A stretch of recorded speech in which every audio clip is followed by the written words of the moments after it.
Hello, everybody. Here we are. Hey, Christoph. Hey, freak. Nice being back. Yeah, indeed. And Indeed, hello, indeed. of course, too. It's been a month now, right? Since our last Yeah, call. I think so. Too long, for Hmm. sure. How are you But doing, freak? pretty good, pretty good. Yeah, I'm sitting inside of my office now for this call, but like 5 minutes ago, I was sitting outside because it's beautiful weather here. Mm-hmm. Sometimes even a little bit too hot. But yeah, it's summer. It's cool. The kids they went each on like how do you say that in English? Like a trip with the school for a couple of Mm-hmm. days. Oh, So nice. for them, like holidays also coming closer. So Yeah. Can you still remember the feeling when you were at school and summer holidays oh arrive man, and you're like, oh, yeah. that How was many weeks do you have summer holidays? Is it uh, also 2 months? it's 2 months. Yeah, Yeah. It's and as crazy when you think about it. Yeah. yeah, as a kid, that's endless. That's Yeah. and endless in a good way. Like, oh man, I have holiday forever now. I have no Yeah. worries at all. So, Yeah, I still remember it. It's so cool. The last day at school, and you think about, yeah, I don't know what's happening next day. You don't think about school anymore. It's just yeah, live and mhm. enjoying every day and doing just whatever you want to. It's amazing. Yeah. Yesterday um, I was in the in the jury um, of the yeah IT high school. So there's like Mhm. not university, but how do you say it in English? Higher education. Yeah. There's like a school that does IT, and I'm like in the jury that judges like the end works that people Oh, should nice. make, so people can present it. And yeah, there's always a chat with the students afterwards, and they were asking like yeah, should we take our holiday or should we immediately go to work? And yeah, the answers from the teachers and from me was, yeah, take your holiday. It's the last time that you can do this. You're Yeah. probably it's going to be a while until you have 2 months of holiday.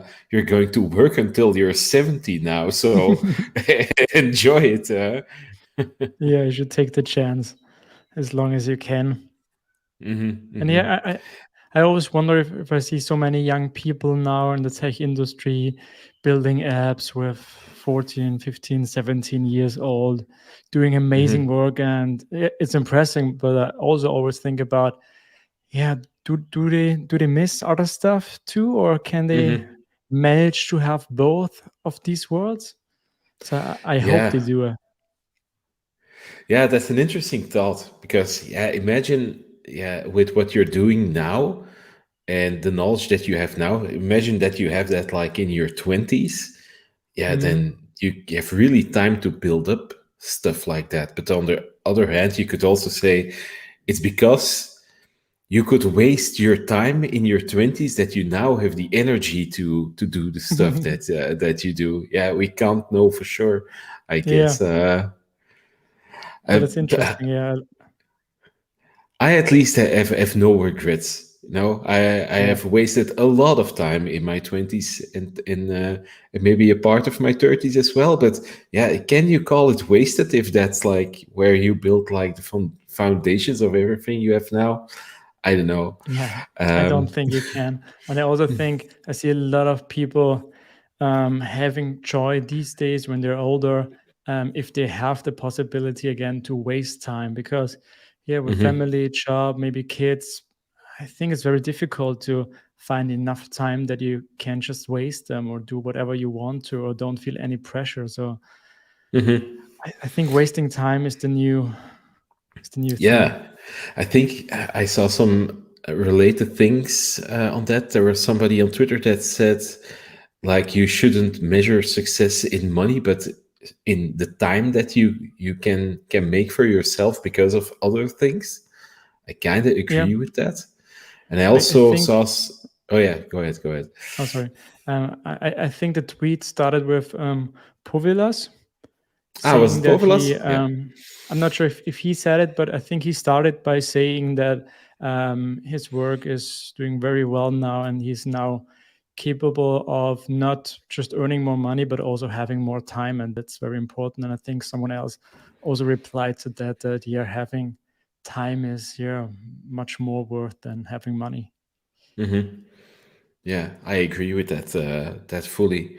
There was also an article in the newspaper that said like the that we're like maybe as parents we're getting steered that you should make enough money so you can buy everything for the children and you can support them and everything.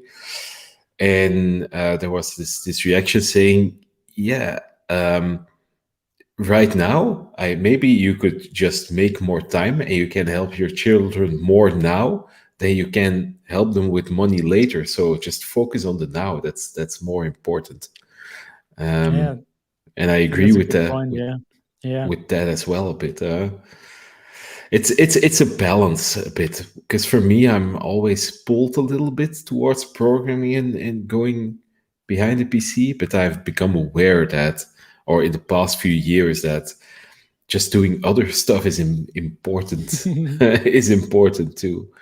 Yeah. I But it's always always like a to little think. battle. No, sorry, you go first. I think it's always a little bit of battle. With me, it's like ebb and flood. Yeah, ebb and flood.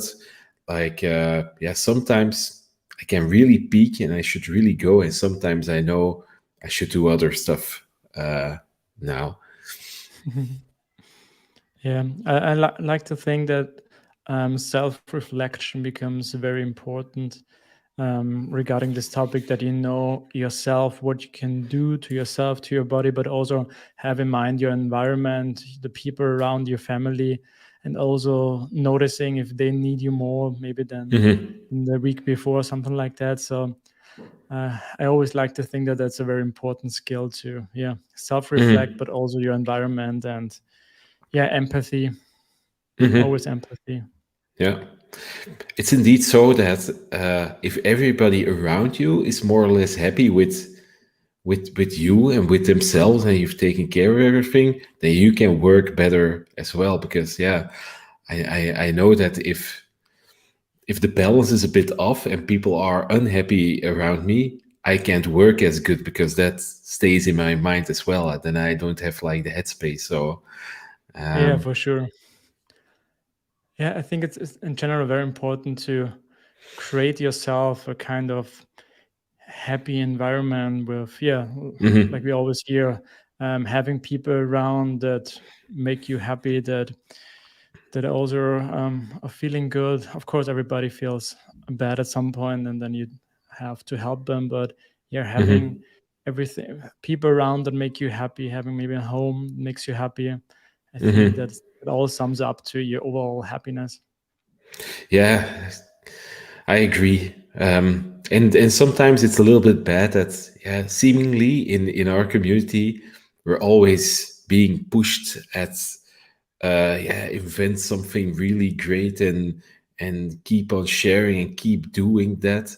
And it's a little Mhm. bit of a pressure, but you should, yeah, I think be able to leave that also a little bit, like hey, that's just Twitter, that's just um the cyberspace thing, but there's real life as well. I think Adam Yeah. also tweeted something, Adam Wetton, or Mhm. Wetman, I can say, after Alpine Day. He said um, that there's like a danger if you're spending too much time online, that you're valuing those contacts as much as real people, but most of these contexts are yeah, people that you don't know well, you just have an image of them, and Mhm. it is important to yeah, keep in touch with your real friends and your yeah, real life as well. And I thought, yeah, he said it better than I did. but I found that it was a good observation. Yeah, totally get the point. I think we are a generation where I would say the digital shift just happened. So most of my teenager days, um, the technologies weren't like they were today. So I still Hmm. remember going out with friends, meeting without an email phone. You just called maybe at the home of your friend and asked the mom if your friend is there and if you can meet at a specific time. And then you just met at the time. And if something Hmm. happened in between, yeah, you just came late or something and something came in between. But yeah, you didn't check the time all the time. You didn't check any chats. So I think we're in a generation where we really saw this kind of shift happening with all the Hmm. phones, all the computers, all the new technologies, and I'm really wondering what it's like for for kids nowadays, growing up with all the digital and online life. And I think it's very difficult, like you said, to separate those lives. Think what's really important, but also one thing I think is really important, comparing yourself to others, because normally I think we talked about this a little bit at some point. um, 15 years back we just compared ourselves to, there was this nice skateboarding guy from the other town next by, which I knew who was really good, and everybody wanted to be like him with skateboarding. But now, when you think about skateboarding, you go on YouTube and you see people doing, yeah, The triple, craziest quadruple, tricks. yeah, crazier Yeah. things ever. And now you compare yourself to those people, and there's maybe one or two in the world who can do those tricks. And yeah, you maybe feel bad about that and you want to be like them too. And I think this must be an amazing pressure. Hmm. Yeah, I think so too. Because there's so much, yeah, happening online, and to me, it feels a little bit shallow.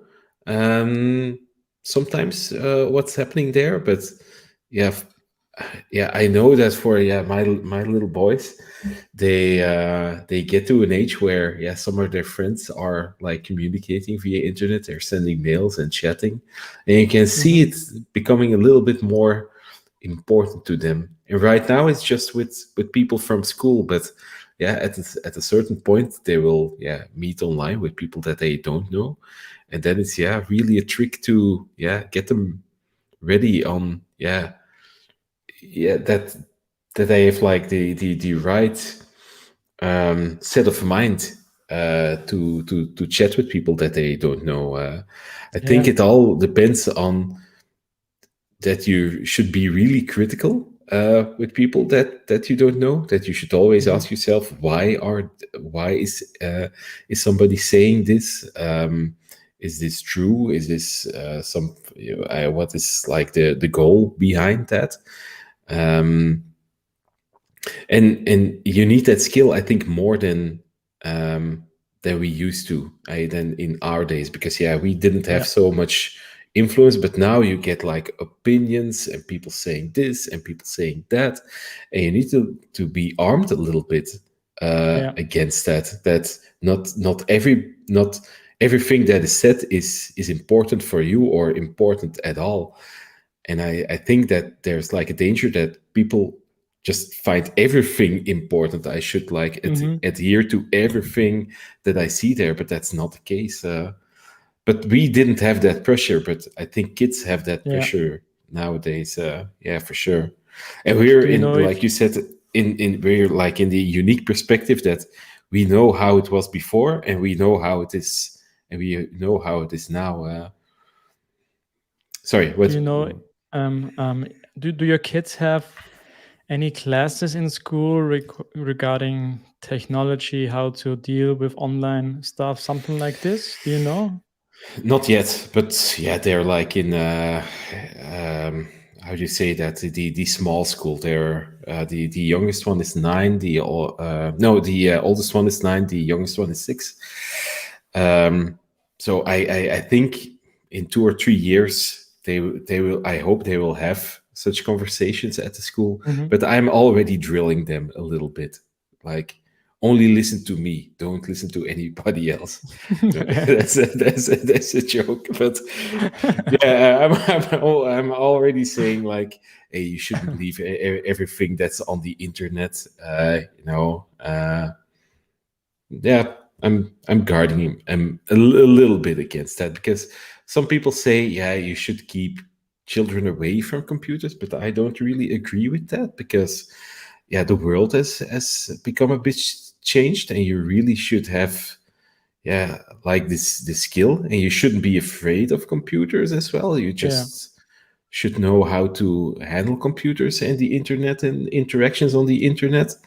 And if you scare them, yeah, that's not good because they also need to develop that skill as well. yeah, yeah, totally agree. So challenging times for sure. And yeah, it would be interesting to talk in some years again about this topic and see how your kids are doing, or I you hope maybe have good. more experience yourself, but pretty sure you're doing well there. I hope so. I hope so. Should Um, we check some of the questions already? yeah, that's a good idea. So yeah, Nuno asked, "Is there space for questions?" Yes, there is space. So if there are any questions, just let us know. Is there a question that you want to address, Christoph, that you see? Maybe by Mia about Alpine Day. Yes. Christoph, you Um, can go ahead with that one because I know that you have like already recorded like a little podcast on it, so you have a good opinion about this. yeah, so that's also what I wanted to mention. So I've recorded a podcast episode about this. My podcast is called "Call It a Day," and yeah, I found I had so much to say about this conference. That's why I recorded a whole podcast. But in summary, I can only say I really enjoyed it just because it was very refreshing, different from other online conference and meetups that I've seen in the last years, and a lot of new stuff for me because I don't know too much about Alpine.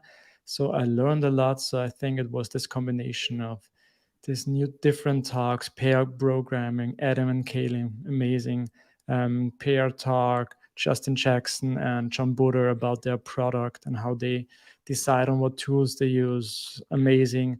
Then also carving a spoon, carving a wooden spoon live at a conference.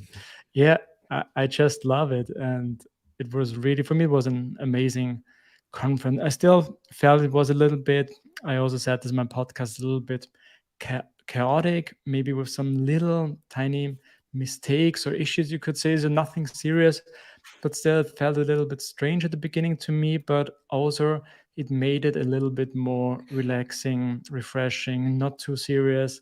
And I think that's also what Caleb wanted to do, to keep it very casual, like our talks here. Yeah, indeed. And I think he succeeded in that. Now, I should say that I didn't watch live outside of like the first 10 minutes or something. Yeah, scheduling problems for me.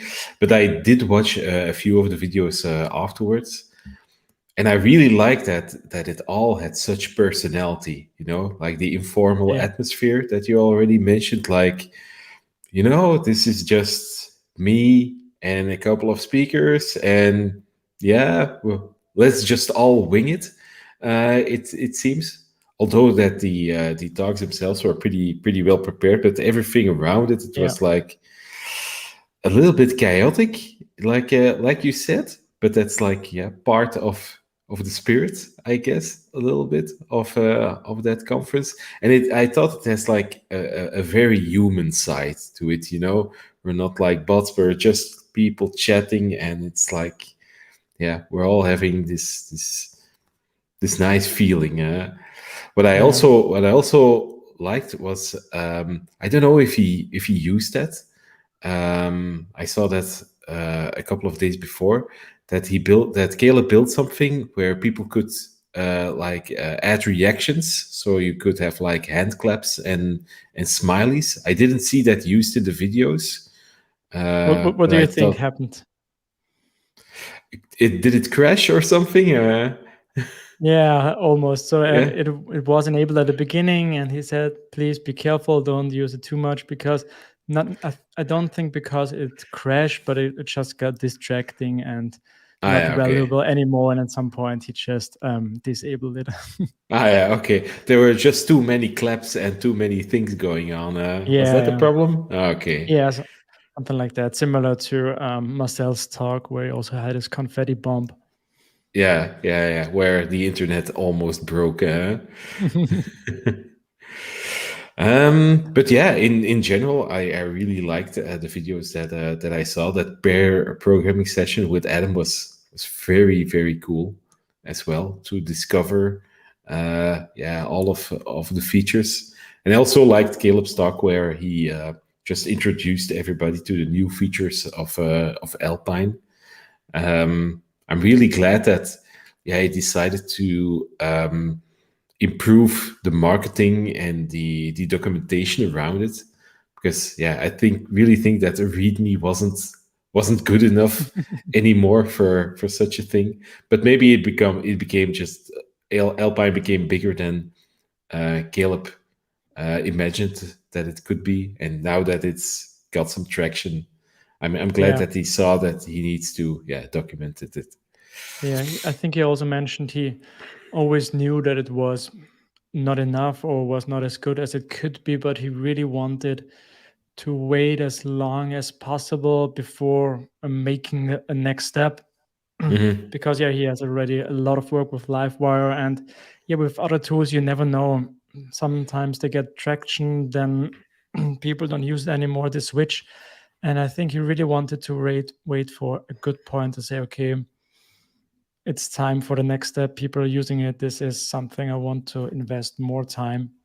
Hmm. And Hmm. excuse me. And for me, it also felt always a little bit strange. The README documentation, for me, it felt like unfinished. Maybe that was Hmm. also one thing why I didn't felt that comfortable using it.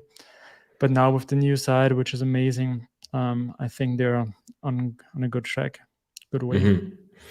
I think so too. And I really like that the documentation has some information about the internals as well, like how Yeah, the reactivity works. I knew that already, how it worked in Vue, and it's like the same JavaScript proxies, but it was very well explained on that page of Alpine, I think, yeah. I didn't knew that at all, and it was very well explained, and it helped me a lot more to yeah to know how understand. how that's working. Yeah, Let's move on to another question here. I think the next one is the one from Nuno here. It's not related to the topic, but what are the plans for Laracon EU next year? And he is very happy about Laracon EU, it seems. I think we Now, all are. yeah, indeed. Um, uh, Yeah, so Laracon EU is happening, I think, in January next year, and the yeah, first edition again, which will be in in person. Amsterdam in person again.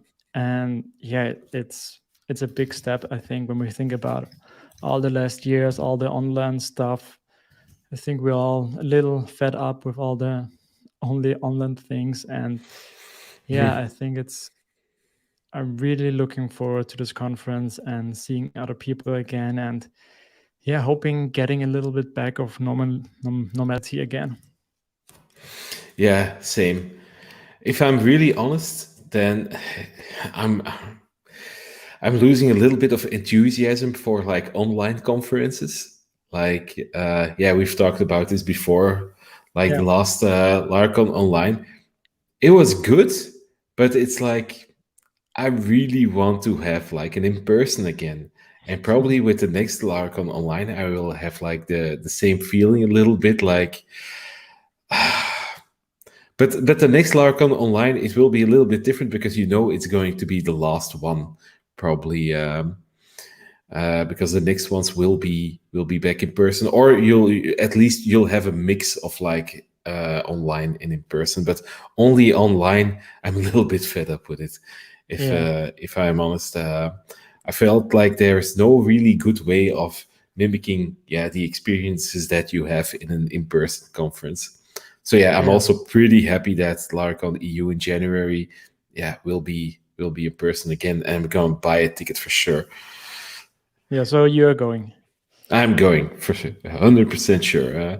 Yeah, of You, course. Yes, Christoph? I'm planning to go as well if everything works out. Yeah, I will be there, and I hope Nuno we can meet there again. Yeah, I'm pretty sure that if Nuno, yeah, if he doesn't have like a scheduling problem, he'll be there as Yeah. well. I think. Yeah, I even submitted some talks to the CFP of Laracon EU. Um, Fingers crossed that one of these subjects will get picked. Would never know for sure. Some people seem to think that I get a free pass at like Laracons, like I just have to ask and um, it Mhm. gets picked. But I go through the CFP every time, and I'm always a little bit in doubt. Am I going to be there? So yeah, Yeah, fingers crossed. I hear this too sometimes that there are some people like you who, yeah, just get picked every time, and it's like it works like this. But yeah, first we all know that's not the case. You also have to go through the CFP process, and you have to come up with a good idea. If Frake doesn't have a good idea, he's not going to be picked. But on the other side, he has also showed the last years that he is an amazing speaker, has amazing talks, and that's also something that that's why he get picked a lot, because yeah, he's doing that very well. Yeah, thank you. Yeah, after a while, you build up a little bit of a reputation, and you've built up some quite some reputation as well, Christoph. So I think like Yeah, the people that are on the stage there, they either they yeah deserve their place there with previous talks, or um, or or they did give a good proposal there. But I don't think nobody gets like a free pass. Like you, it doesn't matter what you do, you'll be there. Maybe Taylor is the only exception to that. But then again, Taylor did yeah, a lot of work to be where he is. So yeah, yeah. it's For, that's normal, I that's guess. for sure.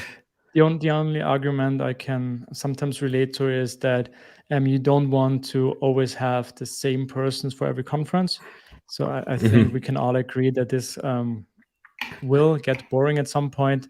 But I already see a lot more people coming, giving talks, and I think we're on a good way to, yeah, mix it up. So it's not us who are doing the conference, but I still see new speakers getting accepted too, and I think that's important too. Yeah, Yeah, every conference has a little bit of a different emphasis on that, I think.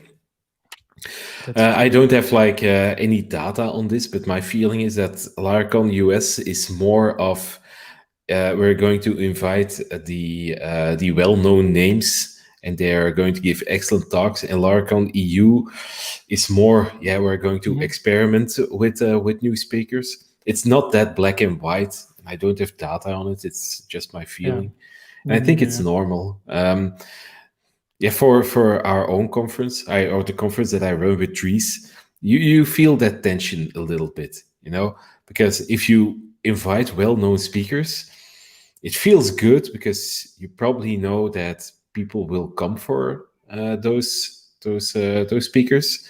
But on the other hand, you also want to give new people a chance as well, because those new speakers, they can amaze people, and I'm pretty sure there's a lot speaking talent out there whose names that we don't know yet. So yeah, you have this tension, like good, well-known speakers, a little bit more guaranteed that the audience is going to like them. But on the other hand, you'll have to take risks. And I yeah, think with the Full Stack Europe conference, we said quite early on that yeah, we want to take risks more, because we want that people trust our curation in a couple of years. Like if we have like a schedule full of names with people that they don't know, that people still trust us, that we pick them, and that they will be good. That's a little bit of our goal there. But it takes a little bit of time to get there, I guess. yeah, sure. I'm right now writing a new blog article about live coding, and Hmm. for this talk, I did some research, and I was talking about the first talk that I ever gave, which was 2015, a meetup, and it was very fun to look back at all the first talks that I did and mentioning some of the experience which I had, and yeah, it was already a very long way for me to getting to speak at this very big conference, which Oh, I Christoph, yeah I have to go see the door. There's somebody at my yeah door. I am expecting a package. I'll be that's back in okay. like 2 minutes. Sorry That's about that. okay. I'll try to entertain the crowd in the meantime. So, what I can do is showing any of your questions, but let me see if I can just find and repeat them. So, do I know how any numbers, how many people apply for CFP? I have no idea about that. So I know that now for the new Laracon Online, Ian Lansman said a lot of people applied. Also, the last time he didn't had a CFP open, so this means the last time Ian just picked and asked speakers to talk, and this time there was a CFP call for paper process, and yeah, he mentioned that a lot of people and a lot of new people also submitted talks, and yeah, I'm looking forward to see the lineup for this conference. Mm, Back again. Sorry about that. nice. Whew. All I good. made a run for the door. Let me think. I was mentioning in my article, I was mentioning, yeah, so the point which I wanted to get to was I submitted for Laracon EU, I think 3 or 4 years in a row without getting picked.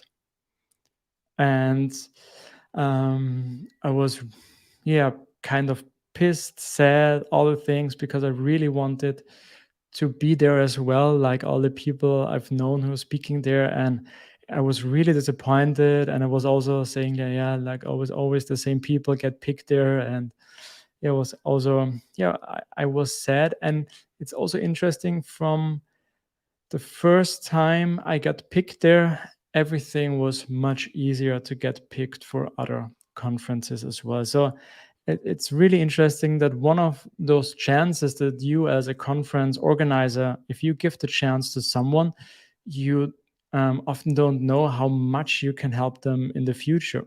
Because maybe then also your talk gets recorded. You can have it on YouTube, which you don't have for most of the meetups or stuff like this. And then all of a sudden, maybe you can get picked for other conferences. So I think you have a lot of power here as an organizer. Yeah, indeed. And it's funny that you mentioned yeah, sometimes that your recording gets or that your talk gets recorded and gets put on YouTube.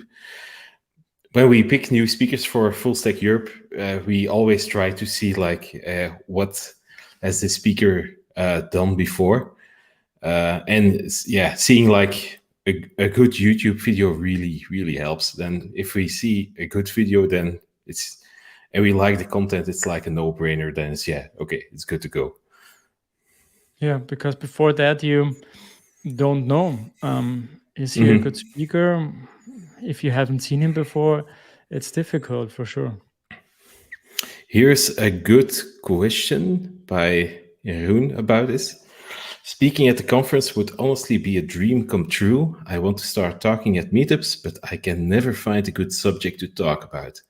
Any tips on how you choose the subjects?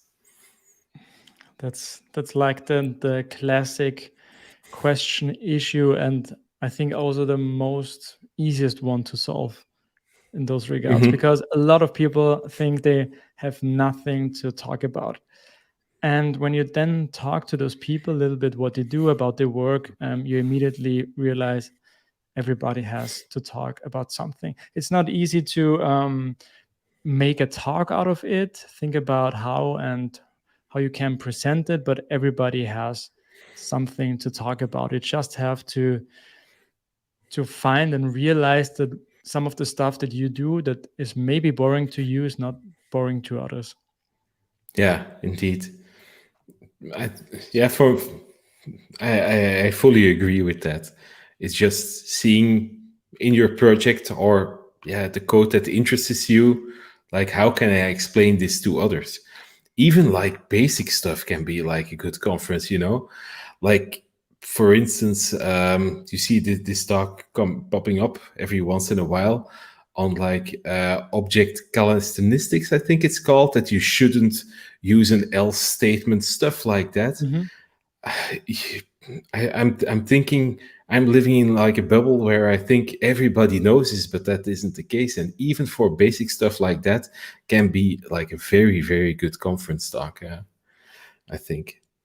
Yeah, so the first talks that I did were just some stuff about level that you could all read up in the documentation, but bringing some of those things together and adding a little bit of your uniqueness in your way is already helpful. And also, a lot of conference are looking for very easier talks for beginners as well, because there are a lot of Hmm. newcomers at conferences. So just that you think it's maybe too easy, maybe it doesn't say that it's easy for others as well. So I would say think about what have you done in your work in the last years.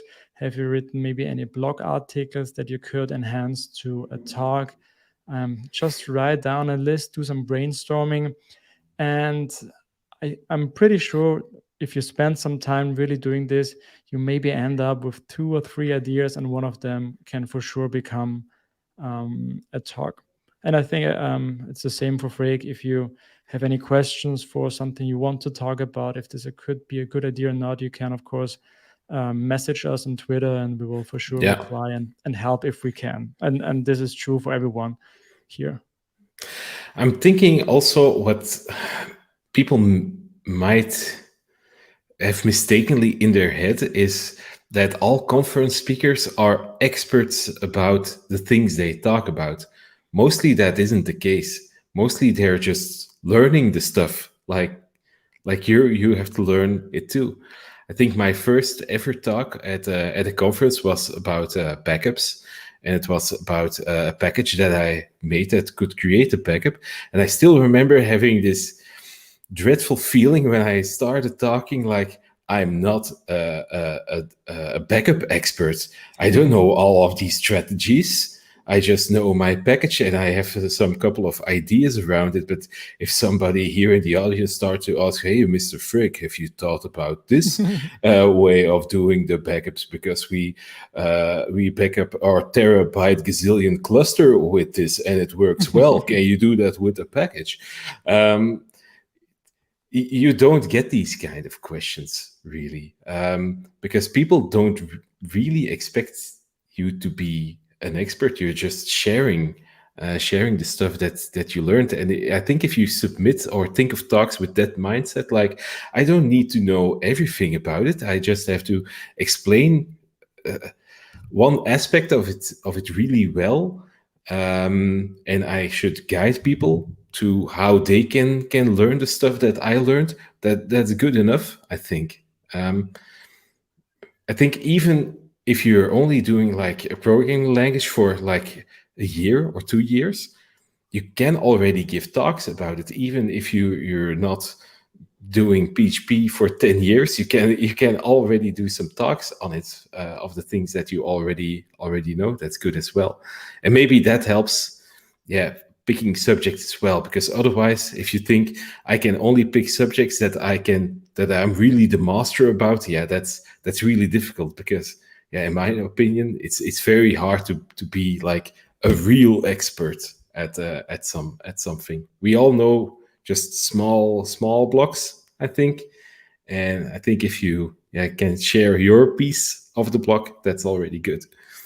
Yeah, I can only agree. So I sometimes even submit talk ideas which I haven't done yet, just because I Hmm. think I have this vague concept of a talk in my head, and I think this would be cool.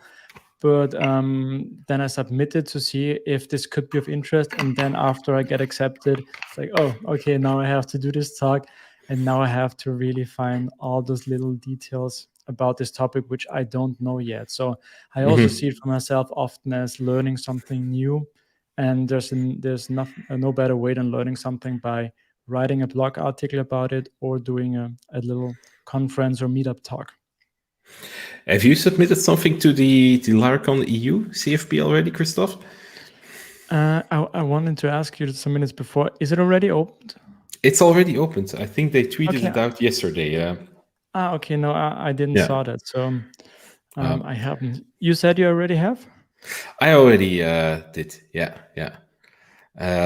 I think I submitted three proposals or something. Two Mhm. that I already had in my pocket, I guess, and one new thing that is in the category that you just said. Like, I don't know anything about it, but we'll see if it gets picked. Then I'll just have to research it a little bit. And I think I saw you tweeting about Symposium as well, like that Yeah. application where you have all the things, all your talk abstracts and such. I use that too. It's really handy. Yeah.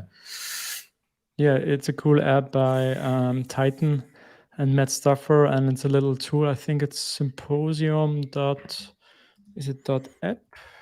No, Dot app, I think it is. symposiumapp.com. Yeah. And yeah, you can store your talk ideas, your profiles, your biographies, and you just have everything at one place. And at the beginning, you think you don't need this. You can have this in one Word document or Google document. But if you do a little bit of more talks, it's really handy to have all of these next to each other and check again. Okay, what was my biography last year?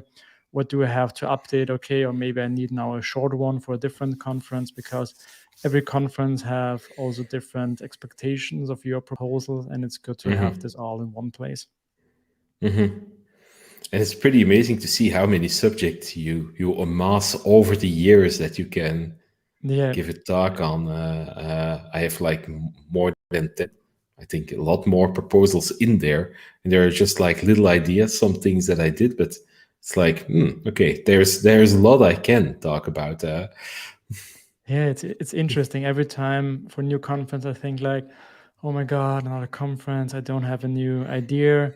And then I think about it a little bit more, and then, oh, maybe like this or maybe that. And then I came up with 2 or 3 ideas, and 1 or 2 eventually become a really good new talk idea. So that's very interesting. And sorry, what I I, also wanted to mention, what just came to my head is, what also for me, the decision also for doing more talks. First, I wanted to, yeah, also be there, present, showing some of the stuff that I've learned. But also, I think it's very useful for me to get to those conferences, because at my last company, I think I was allowed to go one of those kind of big conferences a year, and if I wanted to go to more, I had to pay some of those myself, and traveling and those costs are, yeah, quite expensive. And if you're able to speak there, you get help with that, and this is also what is very beneficial from talking.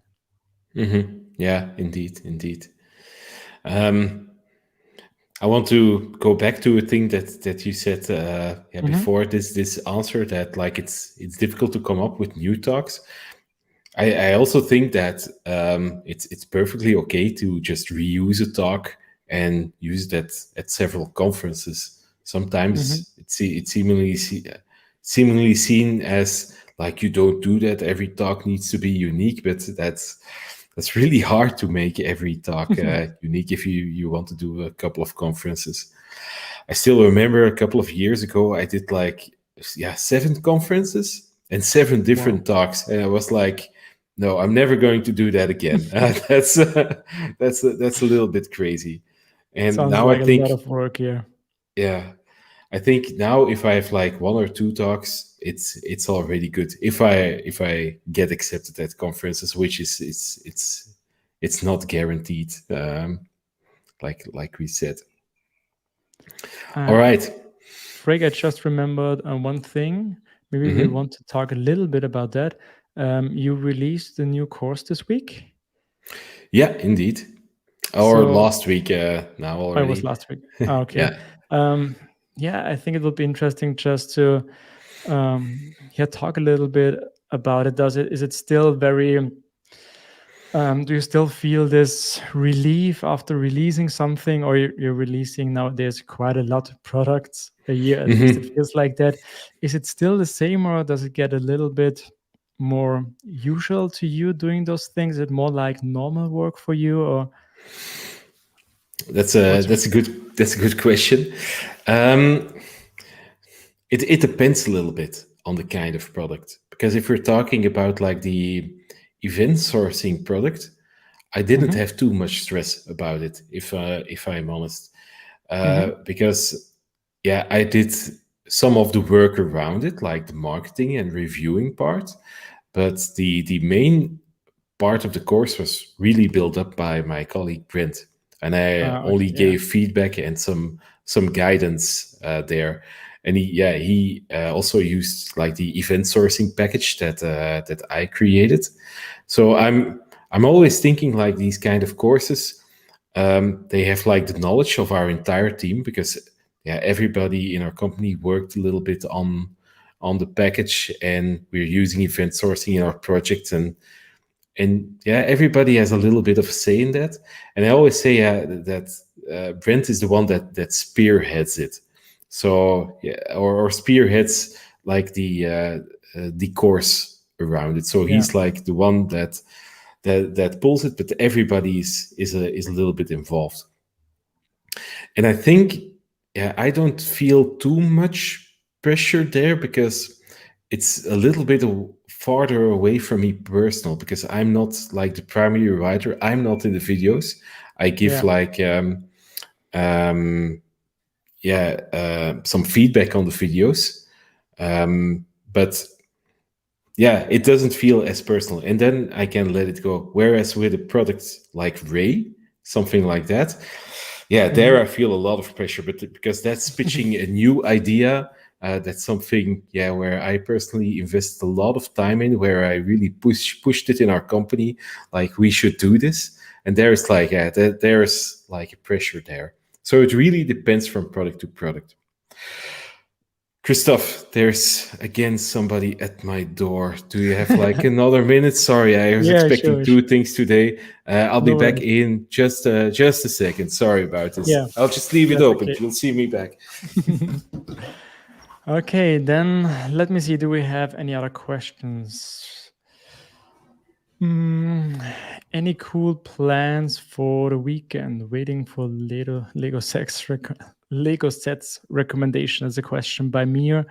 I think the Lego is more related to Freak because I don't have any Lego. Do I have any plans? My wife is currently away for 2 days because of a work trip, so I have yeah quite some time for me. So this means I guess I will be playing a lot of PlayStation, eating some unhealthy food, maybe stuff like that. So I don't have any any plans for the weekend more than this. But let's ask Frank then again. Mm, oh, he's back. Sorry about that again. No worries, no worries. I was just replying to the questions if we have any cool plans for the weekend, or if I think this was for you, if you have any Lego sets recommendations. I'm starting a new one.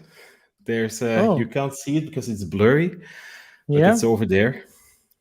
I see Do you want to something see it? red. Yeah, show Wait. it. That's what people are here for.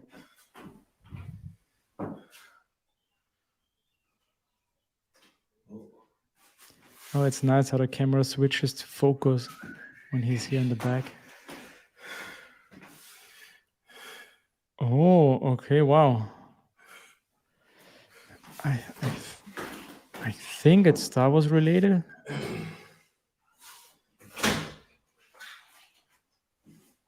Oh, here we see something. Let's see what that is.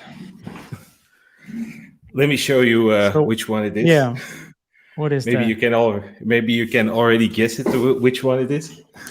Um, I, I'm not that well with Star Wars, but I think it's about Star Wars. But That is indeed the Millennium Falcon. Ah, okay. I So didn't see that by the feed. Okay, wow. This looks it's nice. a big one. But I'm taking my time for it, and it's also for with the kids, so they can help as well with the They can spaceship. have as well. So Okay, that's nice yeah, when you can yeah, do this together. yeah. And for me, it's like a good way to just not think about programming or not to think about anything, just building blocks, listening to a little bit of music, spending time with the kids. And That's yeah, nice. it's a very big set. Jeroen asked that it's or said that it's bigger than I expected. It's a very big one. Yeah. Wow, okay. So it will take some more time. Yeah, I'm at page 117 of the 600 or something like that. Wow. So yeah, it'll take some time for sure. Yeah. Hey, but we There were was talking also, about. Oh yeah, go ahead, go ahead. sorry, there was just a question about if you're still using the iPhone as a camera. Maybe you want to reply to Uh, this because I know you don't. Yeah, I don't use the iPhone as a camera again because it was a little bit of a pain to set up every time. So I asked Simon of the Tailwind team, who records amazing videos, like which camera are you using because it's so good. And he used a Sony AS out of the 6000 series, and I just bought them, bought that one, and yeah, it's really good. It's like a professional camera, and you can use it for streaming as well. And I thought, Yeah, you can. since I'm streaming so much and also plan on recording more videos, I really want to have like good equipment for this. It's a good investment. You can Yeah, also see indeed. directly the difference. I'm using my iPhone, and you can see my background is just a little bit blurry, but not that much. So I have to bring my camera very close that I get this blurry background. But you don't want to see me that close. And I don't want to see me that close for sure as well. But yeah, at some point, I think I might switch to a similar setup here, like you have too. But since I don't record that much as you do, I This is might good have enough. to wait a Yeah, little bit. Yeah, for me yeah, this and works. the quality of the iPhone is also excellent. I think. Yeah, It's way better than a normal than yeah, what the crap they put into laptops. Even Apple's yeah. cameras aren't really that good. I can only recommend that as well. And yeah, you just have it, you just put it in there and plug it in. I have it here on the microphone arm, so I can easily move it around like I want to, which is also nice. So there are some Yeah, good cheap options as well if you don't want to invest already yeah, and go all indeed. in. Hey, we were talking about the courses. Let's segue back Yeah, to there. yeah. Because how is it with your stuff? When you launch something, because you've launched the course as well, like the PHP Storm one. How was that for you? Yeah, for me, it's every time it's a very big deal. So it's just me.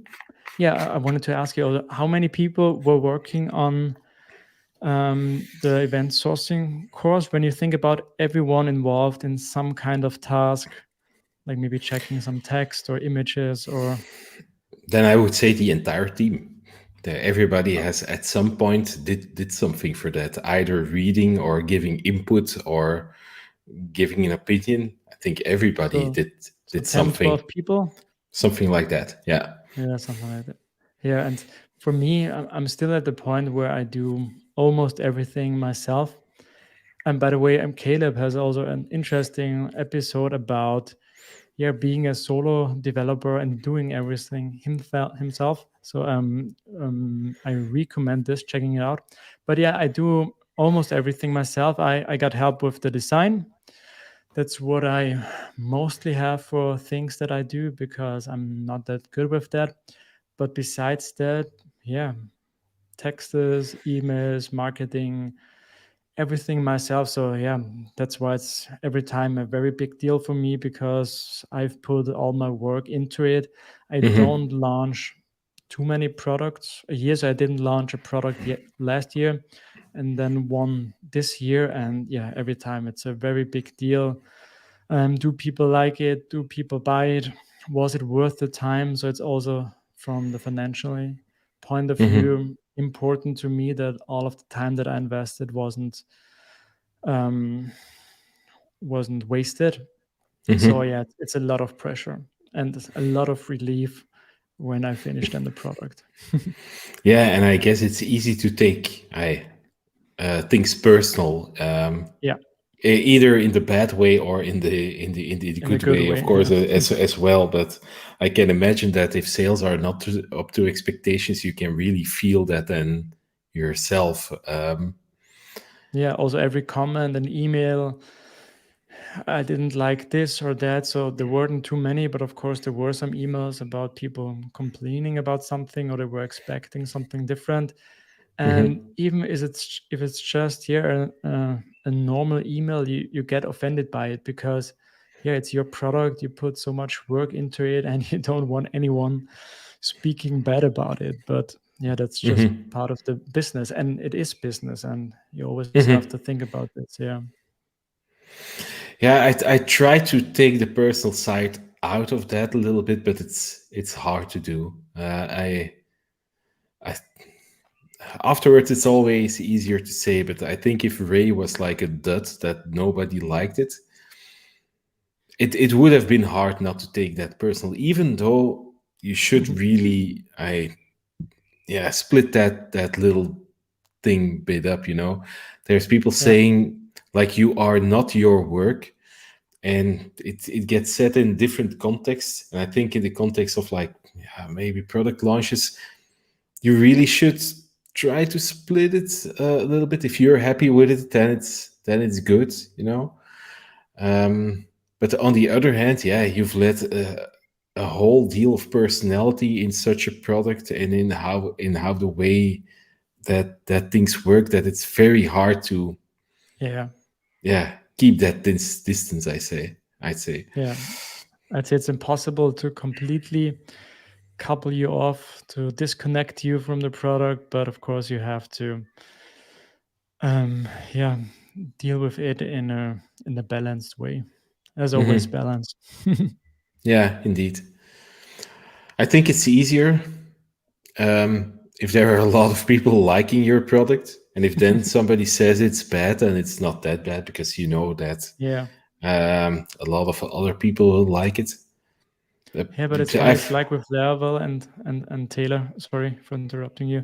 no problem. There's so many people loving it, and still, if the like the one article which was released a few weeks back about how Laravel is kind of bad or not a good idea for Hmm. bigger products or as an experienced developer. And yeah, it's I think it's also still hard for him to deal with those things, even if there's so many more positive stuff. You just see the bad things and the negative ones, and then it's Hmm. hard to not get offended. Yeah, it's difficult indeed, because yeah, like we said, a creator or something, and certainly Laravel has laid a lot of his or her own personality in the thing. So it would be easy to say don't mind it at all, but I can understand, because I've experienced that myself as well, that some things just get more to you than they should. I think. Yeah, Yeah. yeah. For me, this also happens on Twitter from time to time, and I Hmm. always tell myself, okay, if I get offended by someone, don't reply immediately. Take your time, think about it. If you really want to reply. Maybe don't even reply. But I think last month something happened. Um, I think the discussion was about if it's a good idea to start with a framework to learn something like PHP. I think Hmm. it started with Mohammed writing something that he started learning more about PHP while working with about using Laravel, and he learned a lot on the way. I think that was his point of view and how he experienced this. And there were a lot of people complaining, yeah, if you learn with a framework, then you don't learn the fundamentals of PHP. And Hmm. I wasn't even involved in the discussion, but then someone replied by retweeting a tweet of mine where I was showing what you could do with the collection of Laravel. something Mm-hmm. specific that is not something that you use every day, but I was like, hey, how this is cool, you can do this with collections.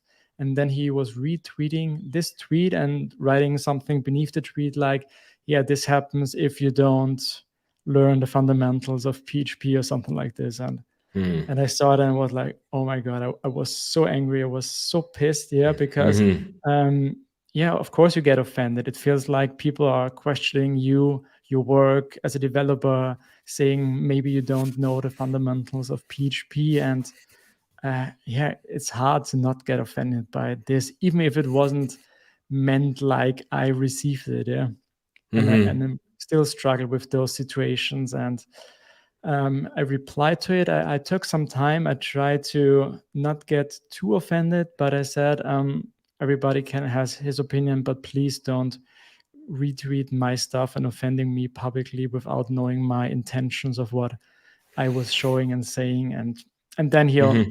the person also said, okay, he was sorry for if it came the wrong way, so he didn't wanted to do this. But yeah, it's yeah, like someone said, it's a rough place out there, especially on Twitter sometimes.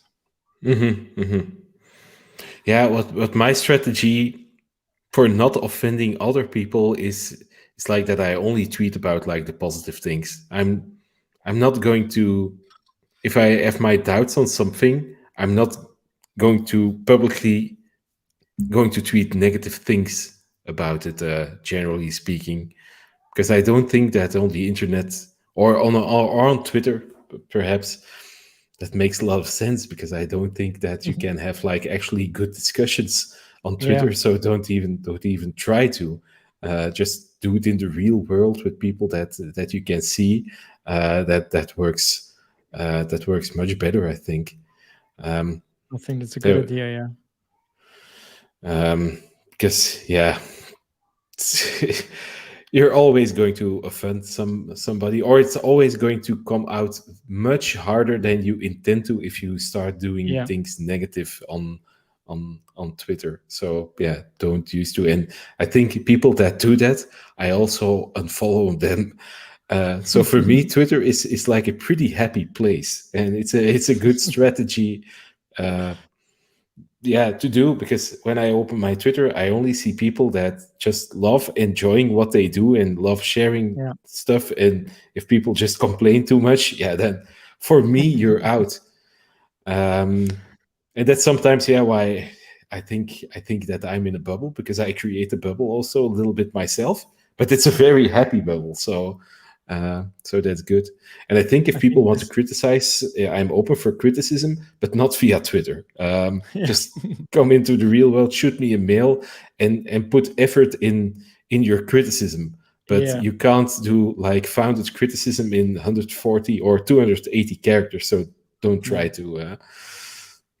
That's a Yeah, I little think bit my our idea around circle it. closes now by coming back to creating an happy environment, and that's true for Twitter as well. Yeah, and it Yeah, sounds like indeed. you manage this for you, and for me, it's mostly the same. So the people I follow, the Laravel community in general, is very kind, very happy people, good people. So I also feel much joy when scrolling through Twitter, because yeah, most people are just working, trying to find new stuff, asking for help, helping others. So that's the Hmm. thing that I love about Twitter and why I use it that much.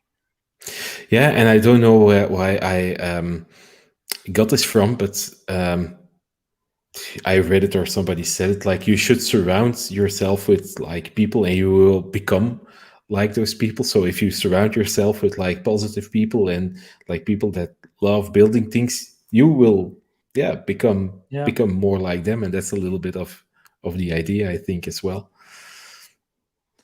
that's very Okay, true. Christoph, That's very true. we we are over our hour. I'm already getting a little bit hungry as well, Yeah, so I me too. think it's a good time to start winding things down.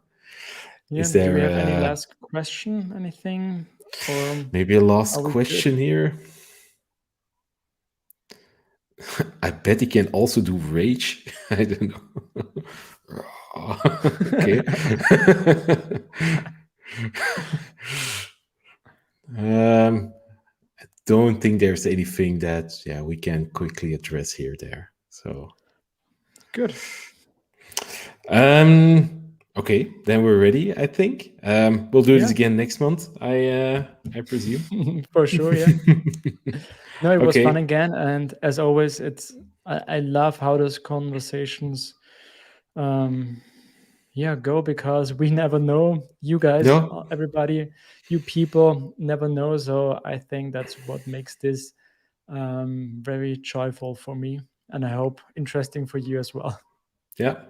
For me, it's the same, Christoph. It's just like coming in, and it's gonna be fun. Yeah, no We'll do pressure. this in real life soon. So we're Yeah, already this making plans. So this maybe we will be can talk a amazing little bit about that next time.